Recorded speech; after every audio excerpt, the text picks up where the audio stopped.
What's up, guys? My name is Carlos Curiel. I'm the author and writer of Process, The Key to Living in Christ. Today is episode 1 for chapter 1. We're going to go ahead and get into it today.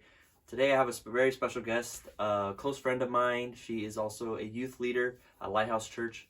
She has been mentoring middle school kids for a very long time. Today I have with me is Priscilla.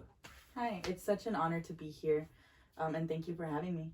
Definitely. Thanks for joining us today. So today I really wanted to get into chapter 1 of my book. And before we get into that, let's go ahead and talk about you. Let's go ahead and talk about, my goal on the show is to kind of get everyone's perspective on not just my book, but on their life as well and their process. And that's very important. And my wife mentioned in the introduction video, if you are feeling vulnerable enough to share your process, go ahead and type that down in the comments below. We want to know how you got closer to God and how you actively get closer to God. So that's really important to us. So type it down in the chat or type it down in the comments below. So let's go ahead and start with that. Let's just put it simple. How did you get close to God, or how did you grow your relationship with Christ? What was that process like? So originally, I think my story is a lot different than most people. And when I first started coming to church, I thought that everyone's process had to be the same. And I've talked to people that, like, because my process doesn't look like theirs or their process doesn't look like mine, they feel like unqualified. My process, I did not grow up in church. I started going to church in middle school. I did not commit to God maybe until 2 years ago. And the reason why I say my process is a lot different, because everyone has I stayed in church because of my encounter with God.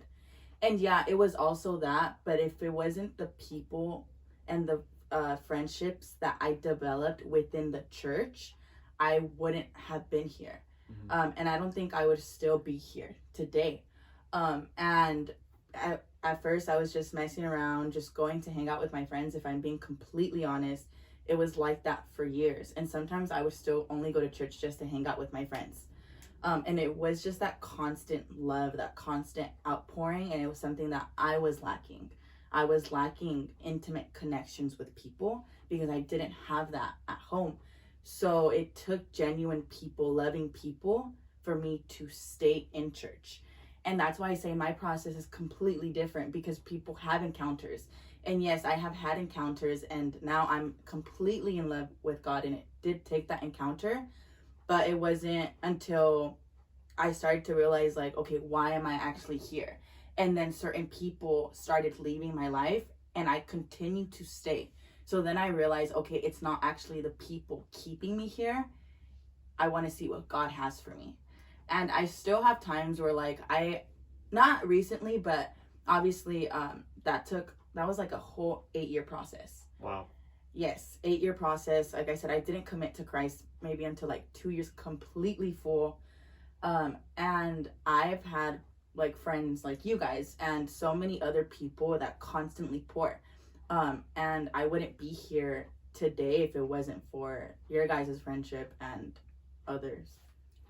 Wow, that's a crazy story. Yeah, definitely. I can kind of relate to that in a sense that, like I mentioned in the introduction video, that I kind of committed fully to Christ about 3 years ago.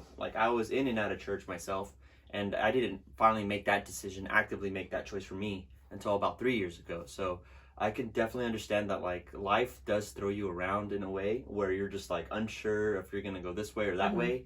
But the amazing thing that God does is that he surrounds you with that support group. Exactly. And then that enables you to feel more comfortable. And then you're definitely going to start growing as a leader, because now that you feel more comfortable, you start to see, hey, I can really express myself to these people. Yeah, that vulnerability opens up, right?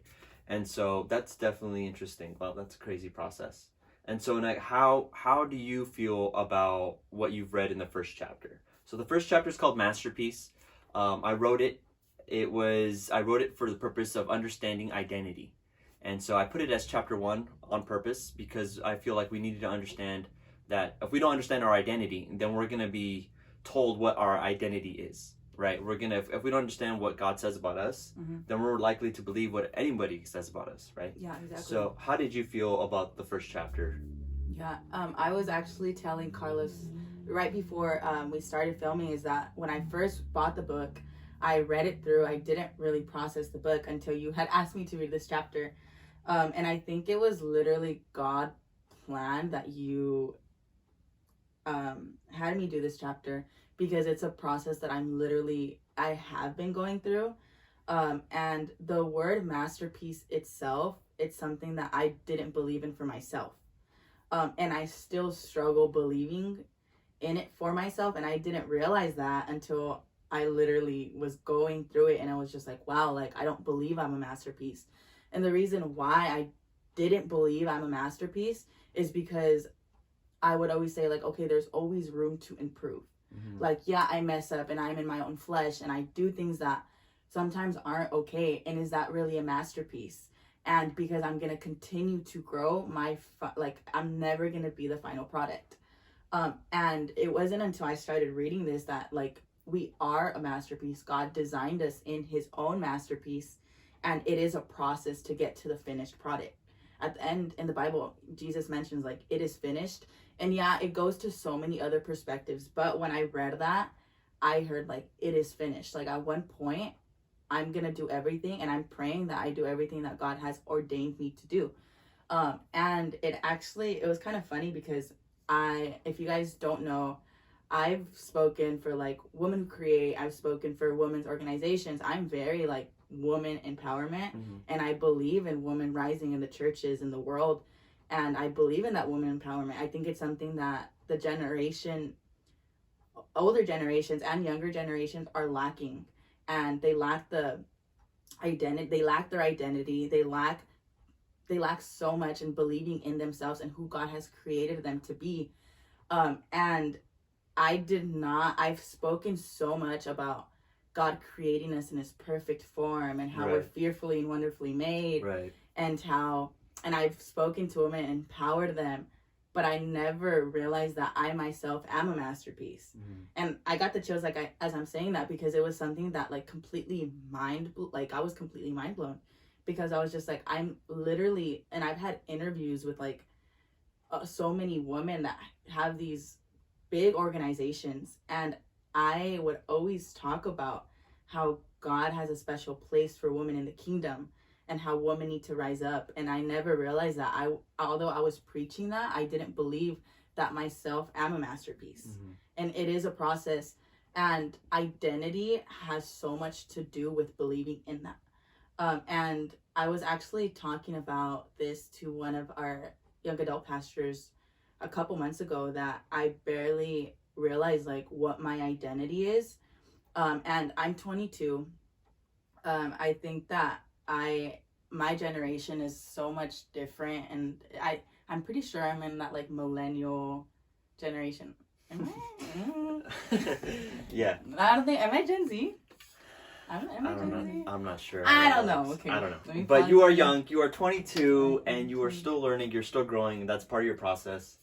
And keep going. Okay, thank you. Okay, so yeah, I'm 22, and I'm part of a generation that needs that. And I constantly get certain identities from social media, from certain people.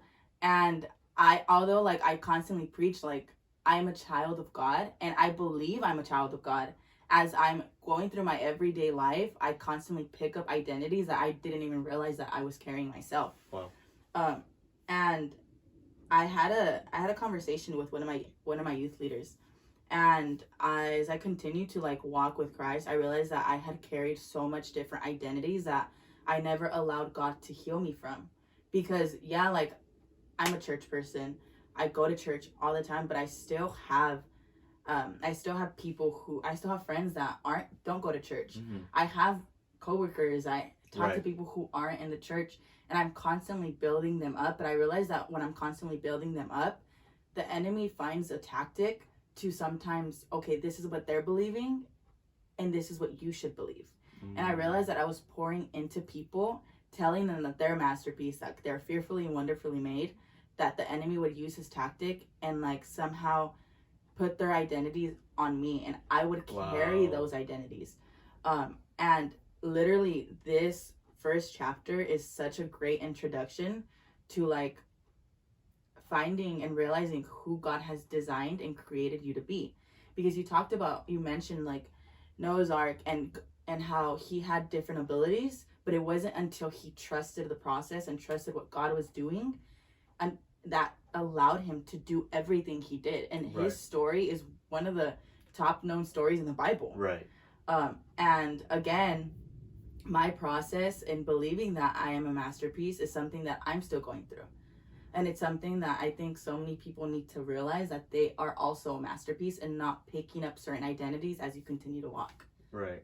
That's crazy. Definitely. I mean, social media has its play in this world where you can easily go on social media for about 10 minutes and then you see something and then you just automatically, you compare yourself, you start getting jealous, or you start, developing these hating feelings. It's just social media has the power. It can be used for good things, but it can also, destroy a lot of identity issues, right?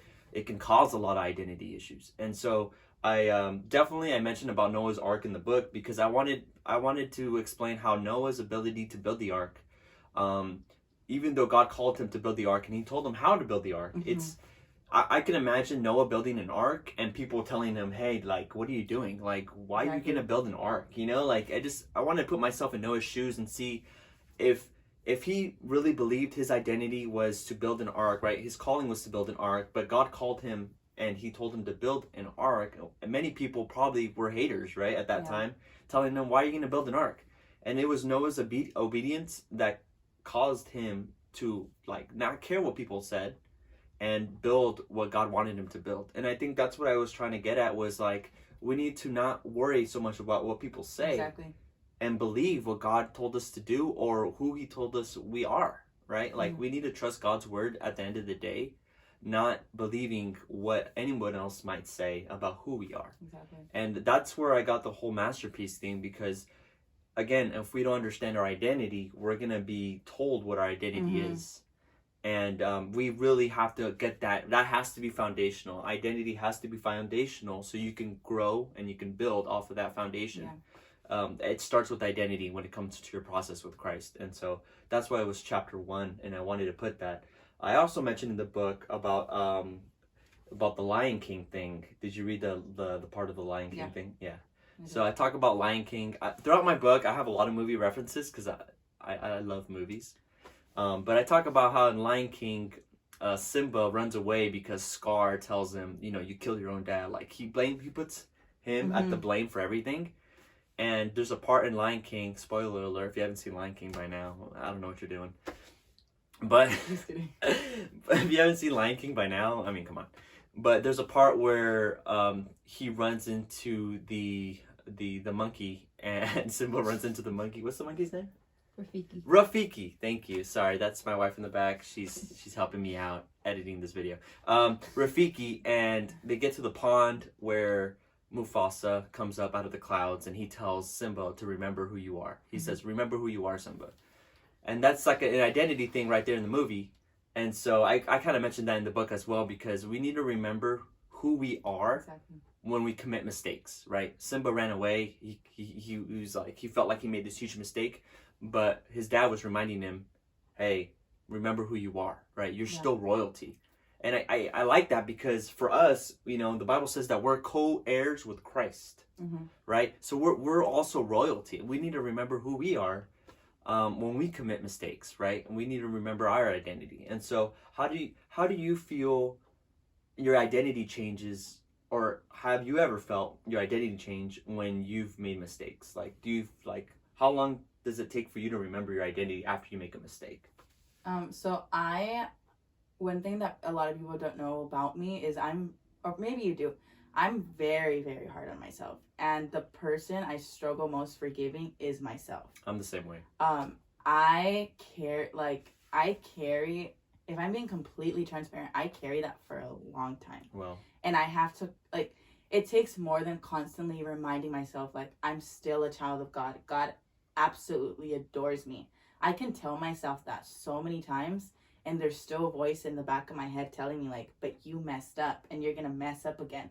It's constantly trying to just fight through that voice. One thing that happened during COVID was, we were all secluded. Social media was a big thing. There's a lot of people saying certain things. And one thing that I had to constantly remind myself was identity. I kept hearing like, or people kept reminding me like who I used to be and things because I had conversations with people that I hadn't talked to in years. And I had to constantly go back to, okay, but that's not who I am anymore. And yeah, I've messed up. Yeah, I've been a crappy person in the past, but that's not who I am. And it took like literal encounters for me to be in the presence of God. Like, I don't know. I think God loves me that much that he kept me in his presence. Right. Because if I wasn't kept in that presence, I would have carried those identities, I think, even until now. So I had to, I literally locked myself in the room crying because I was holding so much like different identities that I wasn't able to forgive myself. One of my good friends actually texted me last week, and she like just sent me a voice message, and she was just like, I love you, like you, like God is telling you to forgive yourself. So when you had given me these questions, like this is the process that I'm currently still going through, is learning how to forgive myself, because at the end of the day, I'm a masterpiece. Like God has created me in his perfect creation. He continues to create. Everything around us is his creation, and it's so beautiful. And I am also a part of that creation. Right. And God makes no mistakes. And he loves me, and I am a masterpiece. So that's something I have to continue to remind myself. That's good, definitely. Yeah, he created everything, and he also created us, right? So it's like we're a part of that masterpiece. I like how you said that. Mm-hmm. Definitely. So what's one thing that you love about how you've grown in God? Like, I know I kind of mentioned in the book, later on in the book, that like we have to go through certain seasons and moments in our life that just change the trajectory of everything. And we'll get into that later. But what's one thing that you've grown in terms of identity when you remember who you are? Like, how do you feel when you get that feeling of like, okay, I am a child of God? Like, how do you shake that stuff off? You shake it off in terms of like prayer, or do you shake it off with worship, or does that make sense? Yes. Worship is a big one. Okay. I love worship. I love Maverick City. I love Bethel. But for everyone, like, I know a lot of people who also don't like worship, and that's not their realm. I'm not gonna sit here and also be super godly. Like, I look up to my leaders, and I tell them like, hey, this is what I'm struggling with. A big one also is, I remind myself. So Pastor Josiah actually told me this, and he told me about the story of Samson. This is when I was first coming to church. I did not know the story of Samson. And I used to be a very angry person, and you can just see it on me. Like, if you was, yeah, that's why everyone makes fun of me and calls me Priscilla. But like, you can just see that I was just an angry person. And he basically told me the story of Samson, and he was like, God turned an angry person into a passionate person. You're a passionate person. So when I'm sitting there like feeling angry about certain things, I'm like, no, I'm a passionate person, and where is this coming from? Mm-hmm. And that's one thing that I love that God has given me, because he turned me to an angry person to a passionate person. And I'm no longer angry, but I'm passionate. And that's one thing that I love that God has given me, because I'm a very empathetic person. I'm a very passionate person, and I love people. Like, my love language is like hanging out with people, spending time with people. Quality time. I love that. Mm-hmm. I can sit outside with random people I don't know, and I can be having the best time of my life. Yeah. Because I used to hate people. I love people now. And I think that's also beautiful, because I remind myself, like, okay, this isn't who I am anymore. Mm-hmm. And I have to remind myself, like, I'm a passionate person. I love people. And I go outside in the space and I talk to people, and I remember, like, this is who God has created me to be, like, to speak up for people, to fight for people, to love people. That's one thing that I love that God has given me, because unfortunately a lot of people lack that. And it's not even a pride thing. Like, it's just something that I love that God has given me that. You're just aware of that. Yeah. That's the thing that God has given you. Yeah. That's your identity, right? That's what he's placed in you. We all have certain gifts and abilities, and every one of us is different. And again, everyone's process is different. Everyone's journey is different. Again, the goal is the same, which is to get closer to Christ. Mm-hmm. And so we might take different roads to get there, but the goal at the end is the same. And I think what you just said right now was just having that change in mindset, where you're like, I'm not an angry person. I just realized I learned that I'm a passionate person. Yeah. And that just builds upon your identity, saying, okay, as you come closer to Christ, He tells you more about who you are. Yeah, exactly. You know, and it's so true. And that's a good way of looking at it, is where you realized, hey, it's not just about anger, but it's actually a passion that you have, and that can help change a lot of the things you may be going through later once you understand that. Exactly. So you start growing, you start building upon yourself, you start realizing who you are, who God created you to be. And as that identity, stays firm, you start to learn more about yourself, who you actually are, right? Because you're no longer angry, you're passionate. That's good. That's really good. So just to end the video, just so people know a little bit about you more, a little bit more, what's your favorite Bible verse? My favorite Bible verse is Psalm 46:10. Be still and know that I am God. It has helped me through a lot. And when I am struggling, I have to be still, because I'm a very I move a lot. I don't like to sit there. I'm not a patient person, and that's one thing that me and God are bargaining with. And He reminds me, like, be still and know that I'm God and that I will take care of it. That's good. That's really good. Definitely. Yeah. Thank you guys so much for joining. Thank you so much for joining me today for this episode for Masterpiece Chapter 1. Guys, if you haven't got your copy yet, please order. It's available on Amazon. You won't regret it. It's a really good book. As we start continuing to make more podcasts and more chapters, we're going to go through them. I'll have different guests again. And so thank you so much for joining me today. And thank you so much, guys. Have a good one. Thank you for having me.